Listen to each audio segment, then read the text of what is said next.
হ্যাঁ আমি হৃদয়ের আপনারা দেখতেছেন জিবি টেকনিক্যাল বাংলা। আজকের এই ভিডিওতে আমি আপনাদেরকে শিখাবো আপনারা আপনাদের টিকটকে প্রফেশনাল অ্যাকাউন্ট কিভাবে ক্রিয়েট করবেন। যদি আপনাদের নরমাল অ্যাকাউন্টও থেকে থাকে সেটাকে প্রফেশনাল অ্যাকাউন্টে কিভাবে কনভার্ট করবেন আজকের এই ভিডিওতে আমরা কমপ্লিট টিউটোরিয়াল দেখাবো। তো চলুন ভিডিও স্টার্ট করি। ভিডিও স্টার্ট করার প্রথমে আপনি আমার চ্যানেলে নতুন এসে থাকেন please hit the subscribe button, আর যদি অলরেডি সাবস্ক্রাইব করে থাকেন তাহলে আপনাকে থ্যাংক ইউ সো মাচ।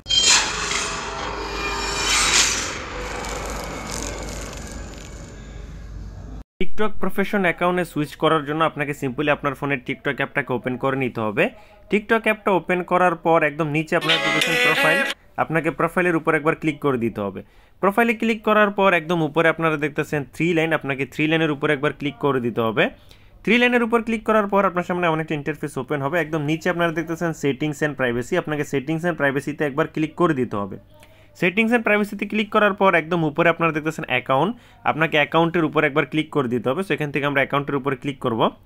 অ্যাকাউন্টের উপর ক্লিক করার পর আপনার সামনে এমন একটা ইন্টারফেস ওপেন হবে। হওয়ার পর এইখানে আপনারা একটা অপশন পেয়ে যাবেন সুইচ টু প্রফেশনাল অ্যাকাউন্ট, আপনাকে এটার উপরে একবার ক্লিক করে দিতে হবে। Switch to professional account click করার পর আপনার সামনে এমন একটা পপ আপ ওপেন হবে। হওয়ার পর এখানে আপনারা দেখতেছেন এটার উপরে আপনাকে ক্লিক করে দিতে হবে। এটার উপর যখনই আমরা ক্লিক করে দিব আমাদের অ্যাকাউন্টটা কিন্তু এখন প্রফেশনাল অ্যাকাউন্ট হয়ে গেছে। এখন থেকে আমরা যতগুলো ভিডিও ছাড়বো আমাদের প্রফেশনাল মুডে ভিডিও আপলোড হবে, এতে করে কিন্তু আপনাদের ভিডিওর রিচ অনেক বেশি বেড়ে যাবে। সো এই ছিল আজকে টিউটোরিয়াল। যদি